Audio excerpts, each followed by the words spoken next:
Hai, kali ini saya ingin berbicara mengenai kapan repetisi selesai. Jadi, teman-teman, kita itu sekarang berada dalam sebuah konteks repetisi, dan kita sedang mengulangi kembali apa yang menjadi bagian dari repetitif.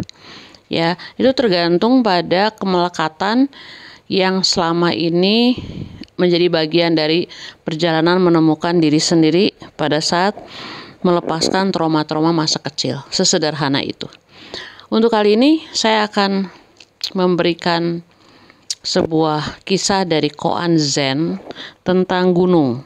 Saya belajar ini ketika saya berusia 26 tahun, dan Koan Zen ini sesuatu yang saya ingat sampai sekarang. Dikatakan bahwa pada awalnya kita melihat gunung sebagai gunung. Kemudian dalam perjalanan selanjutnya kita akan melihat gunung sebagai sesuatu yang lain selain gunung itu sendiri. Nah, di akhir perjalanan kita akan kembali lagi melihat gunung sebagai gunung. Koan Zen ini sangat-sangat benar dan terbukti dalam perjalanan hidup saya. Jadi gunung bisa kita gantikan dengan apapun itu. Konteksnya mungkin dalam hal trauma itu adalah orang tua. Jadi pada waktu kita kecil mungkin kita melihat ayah dan ibu kita seperti ayah dan ibu kita. Kemudian dalam perjalanan hidup dengan segala macam pengalaman masa kecil, keluarga yang dysfunctional, trauma-trauma dalam relasi-relasi yang merupakan proyeksi dari relasi kita dengan ayah dan ibu kita, lalu kita keluar masuk relasi, entah itu dengan person, dengan harta, dengan image, dengan kontrol. Akhirnya di akhir perjalanan kita melihat orang tua kita seperti orang tua kita. Ya, nah teman-teman, dengan kata lain kita itu mengalami apa yang disebut repetisi. Dan repetisi ini dia ada di berbagai macam lapisan, ya. Jadi secara personal itu kita akan melewati repetisi yang terus-menerus sampai akhirnya selesai repetisi itu. Nah, repetisi itu selalu dihubungkan dengan konteks kemelekatan, attachment, adiksi, sesuatu yang pada awalnya membuat kita merasa bahwa kita harus mempunyai kemelekatan terhadap seseorang, sesuatu, atau image, bahkan suatu memori, karena kita tidak punya pegangan lain selain hal yang membuat kita merasa menjadi seseorang. Dalam perjalanan itu lalu kita akan terus mengalami repetisi itu, dan dia akan membuat kita bertemu dengan orang yang berbeda, nama yang berbeda, latar belakang yang berbeda, tetapi esensi dari relasi itu tetap sama, ya. Jadi ketika kita masih kecil itu entah dia dalam hal ketidakberadaan ayah atau ibu, atau cinta yang bersyarat dari ayah dan ibu, atau kemerdekaan yang dimutilasi karena perjalanan dari satu kubus ke kubus lain yang dikontrol oleh katakanlah penguasa elit bumi, dan sekarang kita tahu dikontrol oleh teknologi matriks sintetis, maka kita akan mengulangi hal esensi itu dengan orang yang berbeda, kubus yang berbeda, di tempat yang berbeda, mungkin dengan relasi atau bahkan pola pikir yang berbeda, ya.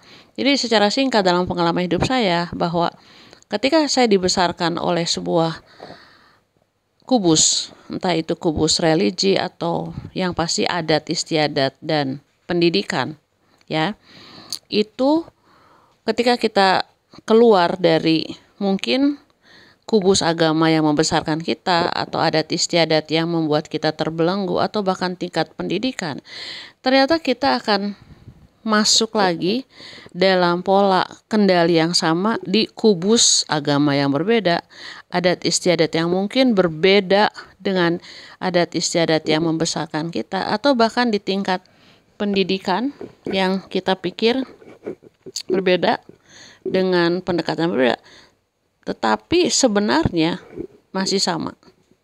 Ya, jadi saya ingat sekali guru spiritual saya namanya Grace, itu dia bilang bahwa apa yang menjadi tabu di masa kecil kita itu akan terus kita ulangi sampai kita sadar bahwa kita hanya keluar dari satu tabu menuju tabu lain tanpa kita sadari.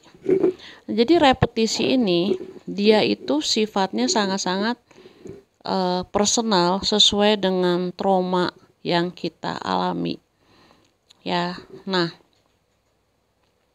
kalau kita sudah menyelesaikan repetisi itu secara personal, baru kita sadar bahwa sebenarnya repetisi itu juga dialami bukan oleh personal saja, tapi dia juga bersifat institusional, bersifat lokal, bersifat global. Ya, seluruh sistem yang ada di permukaan konstruksi pertama ini dia mengalami repetisi. Maka tidak heran bahwa mungkin salah satu hukum yang kita kenal adalah misalnya Fibonacci, perputaran dari penjumlahan angka sebelumnya yang menghasilkan angka berikutnya, tetapi ketika dijumlahkan dia sebenarnya adalah suatu sequel dari angka-angka itu. Ya, mungkin yang tidak familiar itu misalnya Fibonacci itu dari 1 tambah 1 sama dengan 2. Ya, nanti 1 tambah 2 sama dengan 3. Nah, lalu 2 tambah 3 sama dengan 5. Lalu 3 tambah 5 sama dengan 8. Lalu 5 tambah 8 sama dengan 13. Itu terus berputar terus sampai 144 dan selanjutnya. Jadi bahkan dalam konteks hukum semesta sekalipun itu terjadi repetisi. Ya. Nah, dalam konteks adat istiadat atau dalam konteks kubus religi, repetisi itu dilakukan dengan sangat sistematis. Jadi walaupun misalnya salah satu tokohnya atau salah satu ulamanya meninggal dunia, maka penggantinya itu akan mengulangi lagi repetisi dalam konteks itu, seakan-akan dia suatu pembaharuan, suatu reformasi, tapi enggak, dia sama.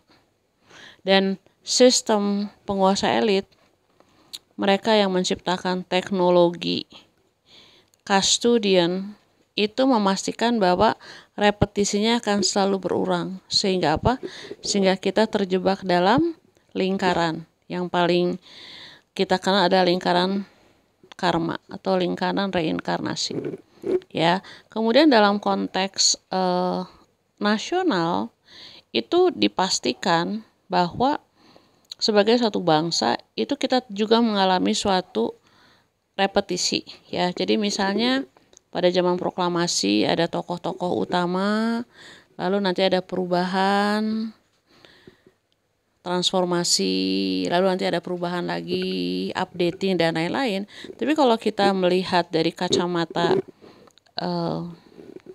pencerahan, kacamata batin kita yang sudah lebih clear, sebenarnya semuanya tentang repetisi. Karena esensinya tetap sama, yaitu kontrol, kendali, permainan tentang uang, tentang ritual, tentang hierarki, tradisi, dan lain-lain. Jadi repetisi itu dia dilakukan terus-menerus. Nah, dalam konteks konstruksi yang kita sama-sama diami ini, dia juga terjadi. Ya, repetisi terjadi. Jadi kalau kita perhatikan ya, bangsa-bangsa yang pernah ada di peradaban di konstruksi ini, entah di Sumeria, Babilonia, Roma, dan sekarang katakanlah Vatikan, itu semuanya adalah suatu repetisi. Jadi kelompok pengendali ya itu memastikan bahwa dia akan mulai lagi dari awal, dari awal. Misalnya nih, kalau misalnya kita lihat dari peradaban Tartaria atau katakanlah di Indonesia itu adalah kejayaan Nusantara, maka dipastikan bahwa kebudayaan peradaban tersebut kalau sudah mencapai suatu tingkat kesadaran yang stabil, mapan, orang mulai tidak lagi sekedar untuk surviving, makan, minum, pakai baju, tidur ya, sandang, pangan, papan, lalu udah mulai mencapai suatu tingkat kesadaran, pasti dihancurkan. Pasti dirobohkan, di bumi hanguskan, dikubur untuk mulai lagi dari awal. Jadi mungkin dalam peradaban kali ini kita mulai lagi dari awal ya 1700-an independence dari Amerika Serikat, lalu pembuatan uang pertama beberapa tahun kemudian, lalu penguasaan perpindahan dari misalnya Romawi Eropa ke Amerika dan lain-lain. Jadi pada tahun 1700-an itu diulangi lagi. Mulai lagi dari zaman batu, zaman gerobak, zaman jalan masih dari tanah, zaman orang-orang Indian Amerika diceritakan masih hidup di hutan-hutan dan lain-lain. Tapi sebenarnya kalau kita perhatikan peradaban sebelum yang dihancurkan, yaitu peradaban Tartaria, itu sudah menghasilkan gedung-gedung seperti katedral, dom-dom, kubah-kubah yang ada di mana-mana, peradaban-peradaban yang kalau kita lihat dari bangunannya aja, kayaknya peradaban kali ini tuh akan susah sekali untuk membangunnya kembali. Tapi dipastikan dihancurkan untuk di-repeat ulang. Nah, jadi repetisi itu ada dalam segala level ya, personal, lokal dalam hal kebudayaan, adat, lalu nasional, politik yang selalu berganti-ganti rezim, tapi tetap sama, intinya tetap sama. Dan dalam konteks konstruksi ya sama semua. Tujuannya apa? Tujuannya adalah apa sih agenda di balik repetisi itu? Agendanya adalah supaya setiap orang, setiap raga itu berputar di lingkaran yang sama untuk kembali lagi ke titik yang sama sehingga bisa dikendalikan. Bisa dikendalikan bahkan setelah jiwa meninggalkan raga, maka jiwa yang tidak terkoneksi dengan raga akan merasa bingung mengikuti cahaya yang mana setelah mati, dan akhirnya mengikuti cahaya yang familiar yang sudah diindoktrinasikan sejak kita masih kecil dan kita kembali ke lingkaran yang sama. Jadi itu adalah repetisi. Nah, kita kembali ke bumi kita ya. Jadi teman-teman, ini kalau misalnya dianggap dongeng-dongeng ya, tapi ya sudahlah, dianggap dongeng-dongeng. Tapi ada sebuah kesadaran bahwa sebenarnya ada suatu era di bumi kita itu yang sudah selesai tahun 2012. Jadi kebudayaan Mayan itu tidak mengatakan tentang kiamat besar lalu semua hancur, tapi suatu era, suatu era yang harus menemukan titik ending. Nah, itu dibuat sedemikian rupa sehingga sebagian besar populasi kita nggak tahu bahwa 2012 itu adalah suatu momentum yang sangat powerful di konstruksi ini. Dia adalah ketika akhirnya disadari bahwa ini harus sudah ending, era ini harus sudah ending, dan karena kita tidak tahu data ya, jadi kita nggak tahu itu. Tetapi kalau misalnya kita lihat dari whistleblower, dari ilmuwan-ilmuwan yang tahu tentang looking glass, yang tahu tentang peradaban, yang tahu tentang repetisi peradaban yang sekarang adalah memasuki masa akhir dari suatu era, maka kita tahu bahwa dari tahun 2012 sampai 2000 16 itu bumi kita diganti. Jadi bumi yang kita tinggali sekarang itu dia bukan bumi lama, tetapi bumi baru. Kenapa? Karena bumi lama udah begitu rusak sehingga harus diganti. Siapa yang menggantikannya? Yang menggantikan adalah para kreator yang berasal dari sisi lain yang nggak mau dong proyeknya dihancurkan oleh suatu teknologi custodian yang sudah mengontrol selama katakanlah berapa ribu tahun, lalu memberikan kesempatan bagi semua jalur positif dan negatif untuk bersatu dalam sebuah, katakanlah dalam tanda petik, mesin teknologi baru. Nah, lalu kita dari tahun 2019 itu banyak yang mulai tahu bahwa kita berada di sebuah bumi yang beda dengan bumi sebelumnya.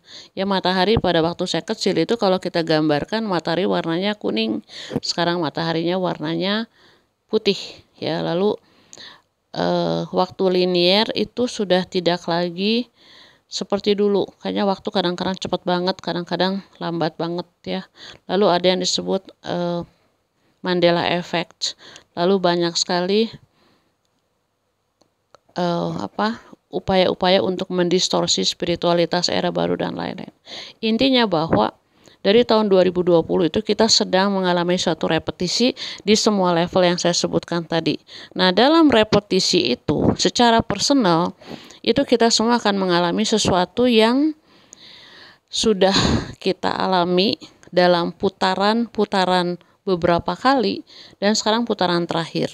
Nah, jadi video ini akan membahas apa sih sebenarnya yang terjadi ketika repetisi kita sudah selesai dan kapan kita katakan bahwa repetisi kita sudah selesai.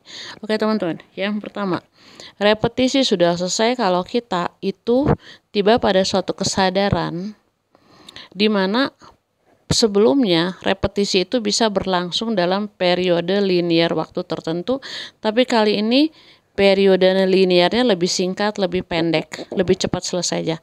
Jadi misalnya kalau dulu suatu relasi selesai dalam waktu 17 tahun, sekarang 5 tahun udah selesai. Ya, jadi repetisi terakhir ini dia karena sudah merupakan sebuah proses kesadaran dari tahun ke tahun, dari dekade satu ke dekade lain, maka dia lebih cepat. Ya, kalau misalnya dulu kita jadi korban 3 bulan, sekarang kita jadi korban 2 jam lah. Ya, jadi waktu linearnya lebih cepat. Kemudian yang kedua, dalam repetisi-repetisi sebelumnya kita jadi korban. Kemudian sistem viktimisasi itu berulang lagi di repetisi selanjutnya, tapi repetisi ini kita udah nggak jadi korban lagi, tapi kita juga nggak jadi pelaku kekerasan. Kita menjadi pengamat. Kita menjadi pengamat yang tidak masuk dalam dualitas pelaku kekerasan lawan korban kekerasan. Kita mempunyai belas kasih karena kita sudah mengalami dua sisi tersebut. Kita pernah jadi korban dan setiap korban selalu menjadi pelaku kekerasan. Dan ketika kita menyadari bahwa kita menjadi pelaku kekerasan, maka kita sadar kita harus menghentikan lingkaran kekerasan itu. Lalu kita menjadi pengamat yang berbelas kasih. Ya, itu yang kedua. Yang ketiga itu kalau dulu dalam pengalaman-pengalaman sebelumnya, entah di repeat berapa kali, itu kita masih melihat dengan mata raga kita. Jadi kita masih melihat orang-orang tertentu, kejadian tertentu, tempat tertentu, waktu tertentu, pola pikir tertentu, ya semuanya masih bersifat fisik. Tapi dalam repetisi terakhir ini, kita tahu bahwa semua yang ada di luar kita itu sebenarnya nggak ada. Semuanya terjadi di dalam diri kita. Jadi orang yang hadir dalam repetisi terakhir itu, dia bukan lagi orang yang kita lihat secara fisik, dia bukan lagi proyeksi dari pengalaman kita, tetapi kita tahu bahwa ketika kita tutup mata, segala sesuatu yang ada di luar kita itu tidak ada dan semuanya terjadi di dalam diri kita. Pada saat itulah kita tahu apa yang disebut sebagai diam, kosong, dan gelap. Jadi, repetisi selesai ketika akhirnya kita tidak lagi dikontrol oleh sesuatu yang terjadi di luar diri kita, tetapi kita tahu bahwa semuanya terjadi di dalam diri kita dan kita menjadi kosong, menjadi gelap, dan kita diam. Ya, mungkin itu yang baru saya dapatkan dan semoga memberikan sebuah pencerahan untuk teman-teman. Bapak akan lanjutkan lagi dalam video lainnya. Rahayu Kinasih.